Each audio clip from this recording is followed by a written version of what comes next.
Hello વિદ્યાર્થી મિત્રો, કેમ છો બધા? મજામાં ને? સરસ. તો ચલો આપણે કન્ટિન્યુ કરીએ ચેપ્ટર નંબર 8 અને આજનું આપણું ટોપિક છે અંતઃકોષરસજાળ, જેને ઇંગ્લિશમાં એન્ડોપ્લાઝમિક રેટિક્યુલમ પણ કહેવામાં આવે છે. નામ પરથી જ ખબર પડે, અંતઃ એટલે અંદર. કોની અંદર? કોષરસની અંદર જે જાડા જેવી રચના છે એને શું કહેવામાં આવે છે? અંતઃકોષરસજાળ. સમજ પડી ગઈ? નામ પરથી જ ખબર પડે, એકદમ સિમ્પલ છે. બરાબર છે. કોઈ પણ કોષ હોય તો કોષની અંદર શું હોય? કોષરસ હોય. કોષરસમાં મધ્યમાં શું હોય? કોષ કેન્દ્ર હોય. કોષ કેન્દ્ર પટલમાંથી એક પાતળી નલિકામય જાડું નીકળે છે, મોટું. બરાબર છે? ક્લિયર? અને એને કહેવાય છે અંતઃકોષરસજાળ. સિમ્પલ. ક્લિયર બેટા? ઓકે, ચલો વ્યાખ્યા જોઈએ કે સુકોષ કેન્દ્રી કોષોના સમગ્ર કોષરસમાં પથરાયેલ નાની નલિકામય રચનાઓના જાળાને અંતઃકોષરસજાળ કહે છે. સુકોષ કેન્દ્રીમાં જોવા મળે છે. આદિકોષ કેન્દ્રી એટલે કે બેક્ટેરિયામાં જોવા મળતી નથી. કેમ? કારણ કે આ પટલમય અંગિકા છે. ખબર પડી? કેવી અંગિકા છે? પટલમય અંગિકા છે. એટલે કે સુકોષ કેન્દ્રી કોષોના કોષરસમાં પથરાયેલ નાની નલિકામય રચનાઓના જાળાને અંતઃકોષરસજાળ કહે છે. સમજ પડી ગઈ? જેને શોર્ટમાં ER પણ કહેવાય. એન્ડોપ્લાઝમિકમાંથી E અને રેટિક્યુલમમાંથી R લીધો એટલે લોકો એને ER પણ કહે છે. ER આંતરકોષીય અવકાશને એટલે કે કોષની અંદર જે ભાગ છે, અવકાશ છે, પોલાણ છે, એને આંતરકોષીય અવકાશ કહેવાય. એને બે ભાગમાં વિભાજિત કરે છે. એક તો દેખો આ પટલ છે, પટલની અંદરનો વિસ્તાર એટલે આ પટલની અંદરનો વિસ્તાર અને પટલની બહારનો વિસ્તાર એટલે કે કોષરસનો વિસ્તાર. ખબર પડી? બીજી વાર, ER આંતરકોષીય અવકાશને, કોષની અંદર જે આખું મોટું પોલાણ જોવા મળે છે એને આંતરકોષીય અવકાશ કહેવાય. એને બે ભાગમાં વિભાજિત કરે છે. પટલમય વિસ્તાર, આ પોતે પટલમય વિસ્તાર, અને પટલની બહારનો વિસ્તાર એટલે કે કોષરસીય વિસ્તાર. બરાબર? એને બાહ્ય પટલમય વિસ્તાર કહેવામાં આવે છે, કોષરસીય વિસ્તાર. આ ERનો અંદરનો વિસ્તાર જો, આ ERનો અંદરનો વિસ્તાર અને આ બહારનો વિસ્તાર. હવે ERની બહાર શું હોય? કોષરસ જ હોવાનું બેટા, એટલે એને બાહ્ય પટલમય વિસ્તાર કહે છે, કોષરસીય વિસ્તાર. હવે જોઈએ આપણે અંતઃકોષરસજાળના પ્રકારો વિશે. સિમ્પલ છે બેટા, મસ્ત ટોપિક છે, મોસ્ટ ઇમ્પોર્ટન્ટ. 2 માર્ક્સમાં પૂછાય જ આ ટોપિક. અંતઃકોષરસજાળના 2 પ્રકાર છે. આ પ્રકારો કેવી રીતે પડ્યા? તો જો અંતઃકોષરસજાળ ઉપર રિબોઝોમ નામની અંગિકા ચોંટેલી હોય તો તેને કણિકામય અંતઃકોષરસજાળ કહેવામાં આવે છે. જો આવી અંગિકા ચોંટેલી ના હોય તો એને લીસી અંતઃકોષરસજાળ કહેવામાં આવે છે. સમજ પડી ગઈ? 2 પ્રકારો. યસ? ઓકે. તો ભાઈ અંતઃકોષરસજાળના 2 પ્રકારો છે. કણિકામય અંતઃકોષરસજાળ, જેને ઇંગ્લિશમાં રફ એન્ડોપ્લાઝમિક રેટિક્યુલમ કહે છે. બરાબર છે? અહીં અંતઃકોષરસજાળ ઉપર શેની હાજરી જોવા મળે છે? રિબોઝોમની. શેની હાજરી જોવા મળે? રિબોઝોમ. આ શું છે બેટા? રિબોઝોમ. અને રિબોઝોમને કોષનું શું કહેવામાં આવે છે? Pressure cooker. રિબોઝોમનું કાર્ય શું છે? પ્રોટીનનું સંશ્લેષણ કરવાનું. એને કોષનું પ્રેશર કુકર કહે છે. બરાબર બેટા? તો ભાઈ કણિકામય અંતઃકોષરસજાળ ઇંગ્લિશમાં કહેવાય એને રફ એન્ડોપ્લાઝમિક રેટિક્યુલમ. બરાબર છે? શેની અંદર, કેવા કોષોની અંદર આ જોવા મળશે? ઇમ્પોર્ટન્ટ, હા, આ પણ નીટ MCQ. તો જે કોષો સતત પ્રોટીન સંશ્લેષણ અને સ્ત્રાવમાં પ્રોટીનનો સ્ત્રાવ કરવા માટે સક્રિય રીતે ભાગ લે છે તે કોષોમાં કણિકામય અંતઃકોષરસજાળ વધુ આવેલી હોય છે. બરાબર? કે આપણા શરીરમાં અમુક કોષો કન્ટિન્યુઅસ પ્રોટીન ઉત્પન્ન કરતા હોય, એનો સ્ત્રાવ કરતા હોય, તો પ્રોટીન ઉત્પન્ન કરવા માટે રિબોઝોમ તો જોઈશે ને બેટા. અને આ રિબોઝોમ શેની ઉપર આવેલા હોય? કોષરસમાં મુક્ત પણ હોય છે અને અંતઃકોષરસજાળ પર પણ ચોંટેલા હોય છે. બરાબર છે? ક્લિયર? તો જે કોષો પ્રોટીન સંશ્લેષણ અને તેના સ્ત્રાવમાં સક્રિય રીતે ભાગ લે છે તે કણિકામય અંતઃકોષરસજાળ સાથે સંકળાયેલા હોય છે. એમાં વધુ પ્રમાણમાં આવેલી હોય. એવા કોષોમાં RER ખૂબ જ વિસ્તરેલ હોય છે, વધુ પ્રમાણમાં આવેલી હોય છે. ક્લિયર? RERનું નિર્માણ ક્યાંથી શરૂઆત થાય છે? આ પણ નીટનો MCQ. તે બાહ્ય કોષ કેન્દ્ર પટલથી શરૂ થાય છે. ઇમ્પોર્ટન્ટ બતાવું તમને. જો આ કોષ કેન્દ્ર છે, આ કોષ કેન્દ્રનું અંદરનું પટલ અને આ બહારનું પટલ. ક્લિયર? તો કોષ કેન્દ્ર પટલ જે બહારનું છે તે, જેને બાહ્ય કોષ કેન્દ્ર પટલ છે, એ સળંગ રીતે શેમાં રૂપાંતરિત પામેલ છે? એ કણિકામય અંતઃકોષરસ જાળમાં ફેરવાય છે. બરાબર છે? વાક્ય સમજ આવ્યું કે તે બાહ્ય કોષ કેન્દ્ર પટલથી શરૂ થાય છે. કોણ? RER. બરાબર બેટા? સારું. હવે આપણે બીજો પ્રકાર, લીસી એટલે કે કણિકા વિહીન અંતઃકોષરસ જાળ. ઇંગ્લિશમાં એને સ્મૂથ એન્ડોપ્લાઝમિક રેટિક્યુલમ કહે છે.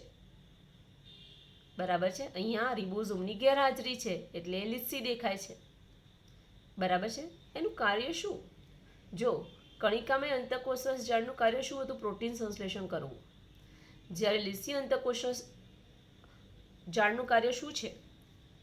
લિપિડનું સંશ્લેષણ કરવું. શેનું? લિપિડનું સંશ્લેષણનું મુખ્ય સ્થાન. તો જવાબમાં આવે લીસી અંતઃકોષરસ જાળ. મનુષ્યની અંદર, નરની અંદર અને માદાની અંદર સ્ટીરોઇડ પ્રકારના અંતઃસ્રાવો છે. આ નીટનો પ્રશ્ન ડિસ્કસ કરું છું કે મનુષ્યમાં નરની અંદર ટેસ્ટોસ્ટેરોન અને માદામાં એસ્ટ્રોજન અને પ્રોજેસ્ટેરોન બંને સ્ટીરોઇડ ધરાવતા અંતઃસ્રાવ છે. સ્ટીરોઇડ એક પ્રકારનું લિપિડ છે. તો આ અંતઃસ્રાવનું સંશ્લેષણ શેમાં થાય છે? તો જવાબ આવે લીસી અંતઃકોષરસ જાળ. સમજ પડી? તો most important MCQ question. Steroidal અંતઃસ્રાવો જેવા કે લિપિડનું સંશ્લેષણ, સ્ટીરોઇડ અંતઃસ્રાવો જેવા લિપિડનું સંશ્લેષણ ક્યાં થાય છે? SER લીસી અંતઃકોષરસ જાળમાં થાય છે. અહીંયા એક્ઝામ્પલ લખી શકાય. ટેસ્ટોસ્ટેરોન અને એસ્ટ્રોજન. બીજો કયો બેટા? એસ્ટ્રોજન. બંને કેવા અંતઃસ્રાવ છે? સ્ટીરોઇડ અંતઃસ્રાવ છે. ક્લિયર? તો દરેક જણે અંતઃકોષરસ જાળ આવડે. Most important theory. પહેલી વ્યાખ્યા એની. સુકોષ કેન્દ્રીના કોષરસની અંદર જે નલિકાઓની જાડામય રચના છે એને અંતઃકોષરસ જાળ કહેવાય. બે પ્રકાર છે. જો રિબોઝોમ હાજર હોય તો એને કણિકામય અંતઃકોષરસ જાળ કહેવાય, કાર્ય પ્રોટીન સંશ્લેષણ. જો રિબોઝોમ ગેરહાજર હોય તો તેને લીસી એટલે કે કણિકા વિહીન અંતઃકોષરસ જાળ કહેવાય. લિપિડ સંશ્લેષણનું મુખ્ય સ્થાન છે. ક્લિયર? મસ્ત થિયરી હતી. આ પૂછાશે જ. દરેક ટીચરની ફેવરિટ થિયરી. ઓકે બેટા? સારું.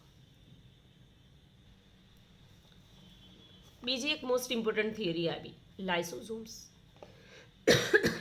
કઈ થિયરી છે? લાઇસોઝોમ. એક પટલમય રચના ધરાવતી અંગિકા.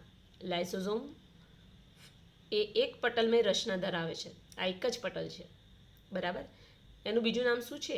આત્મઘાતી અંગિકા તરીકે પણ ઓળખાય છે. શું કહેવાય એને? આત્મઘાતી અંગિકા. ક્લિયર? કે લાઇસોઝોમ એ એક પટલમય પુટકીય અંગિકા છે. પુટિકા સ્વરૂપે હોય છે. નાની નાની આવી ગોળાકાર પુટિકા સ્વરૂપે હોય છે. એક જ પટલની બનેલી પુટકીય અંગિકા છે. કોણ ઉત્પન્ન કરે છે? ગોલ્ગી કાય, ગોલ્ગી પ્રસાધન ઉત્પન્ન કરે છે. ઇમ્પોર્ટન્ટ. ઘણીવાર પરીક્ષામાં પૂછે એક પટલમય અંગિકા, તો જવાબમાં શું આવે? લાઇસોઝોમ. રસધાની પણ એક પટલમય અંગિકા છે. લાઇસોઝોમ અને રસધાની યાદ રાખવું, પૂછાશે. બરાબર બેટા? સારું. કોણ ઉત્પન્ન કરે છે? ક્યારે ઉત્પન્ન થાય છે? કે ભાઈ ગોલ્ગી પ્રસાધનનું કાર્ય શું? તો જુઓ બેટા, કણિકામય અંતઃકોષરસ જાળ. તમને એક વસ્તુ સમજાવી દઉં, કામમાં લાગશે જ તમને, ડોન્ટ વરી. અહીંયા સમજાવી દઉં. ઓકે? કે ભાઈ RER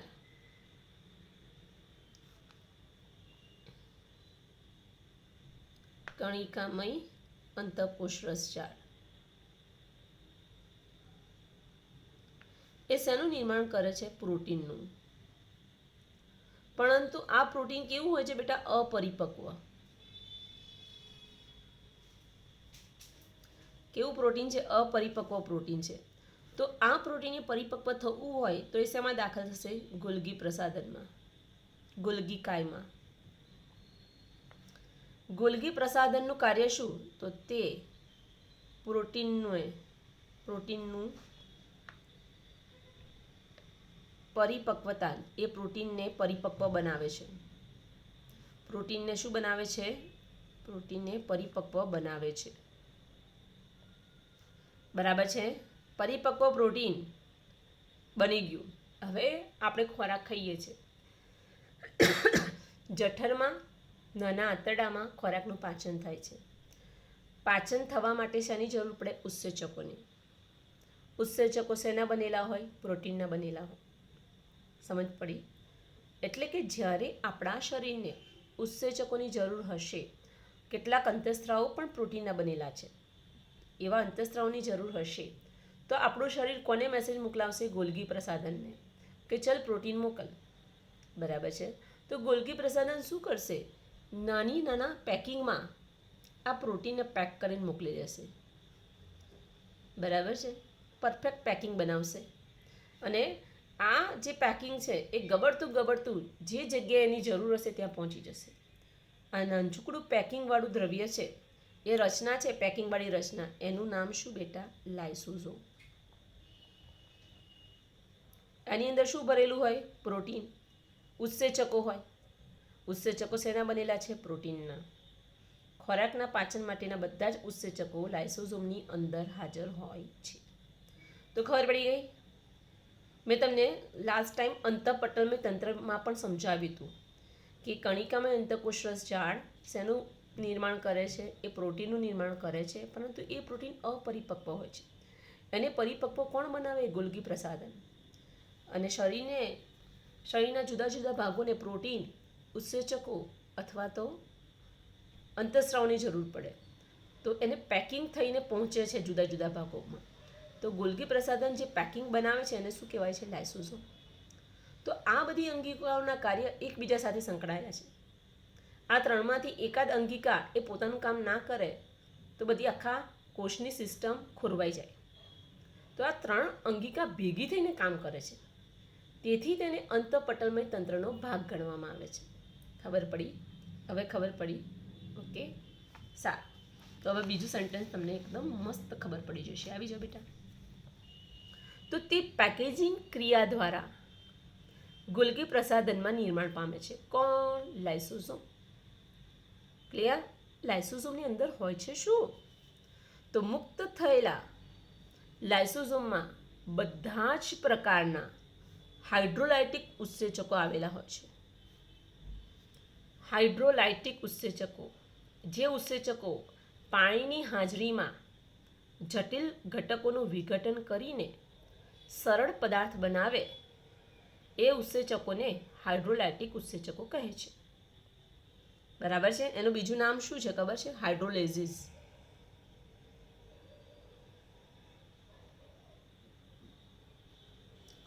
જે ઉત્સેચકો હાઇડ્રોલિસિસ કરે. હાઇડ્રોલિસિસ એટલે શું? હાઇડ્રો એટલે પાણી ને લિસિસ એટલે તોડવું. પાણીની હાજરીમાં જટિલ અણુઓને તોડે, સરળ અણુઓ બનાવે.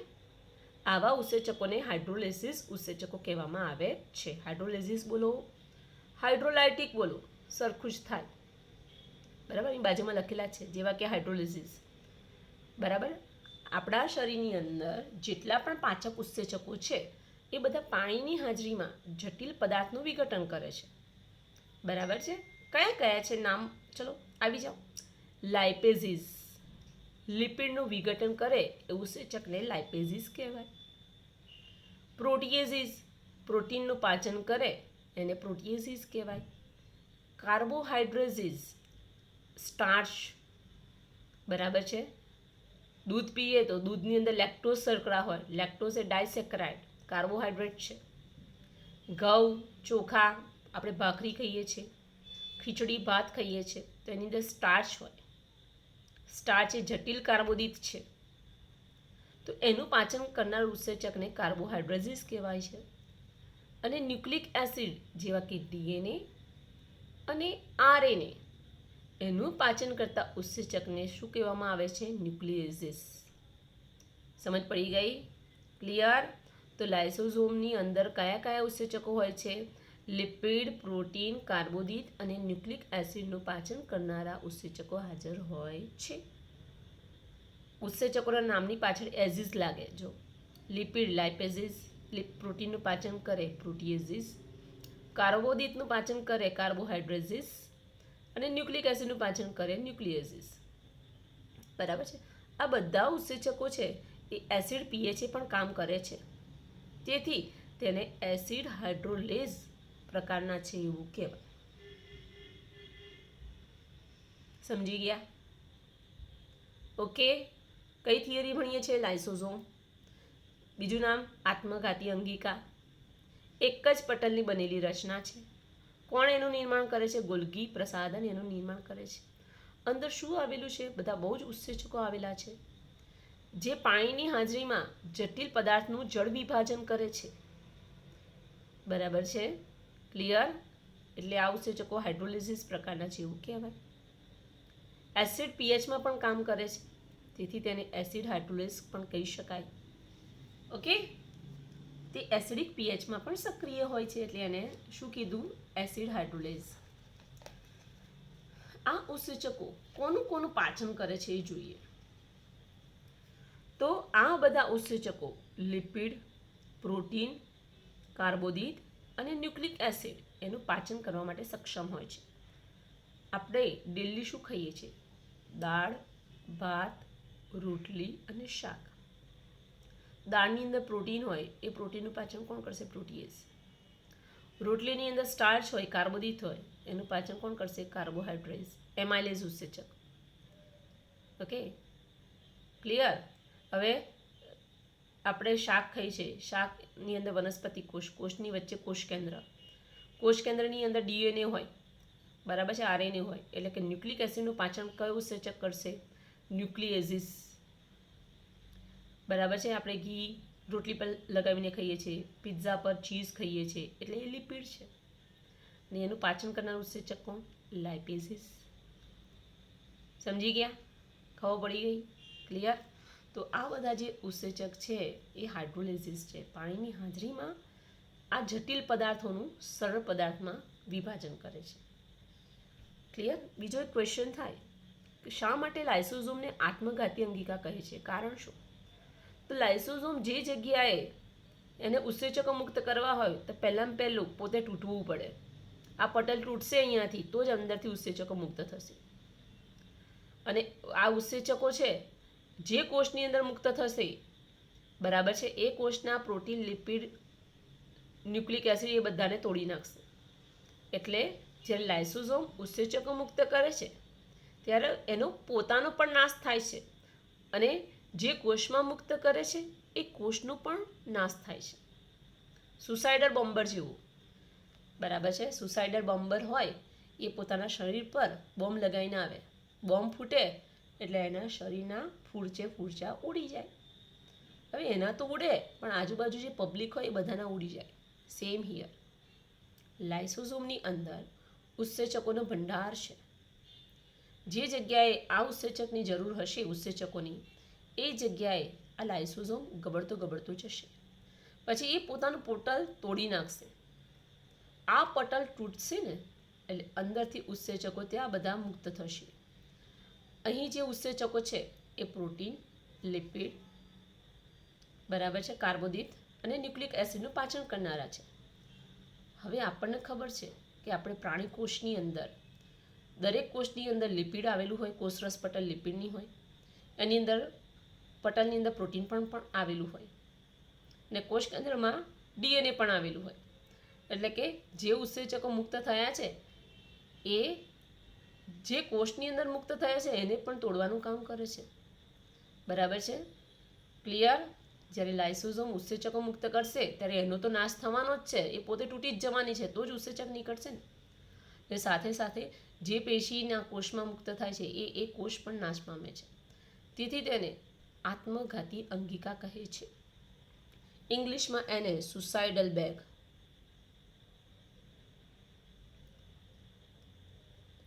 શું કહેવામાં આવે છે? એને સુસાઇડલ બેગ તરીકે ઓળખવામાં આવે છે. તો લાઇસોઝોમ 2 માર્ક્સ માટે મોસ્ટ ઇમ્પોર્ટન્ટ થિયરી, પરીક્ષામાં પૂછાય જ. દરેક ટીચરની મોસ્ટ ઇમ્પોર્ટન્ટ થિયરી છે, મારી તો છે જ. બરાબર છે, તો હું તો પૂછવાની જ છું. તો સરસ રીતે બેટા તૈયાર કરી લેજો.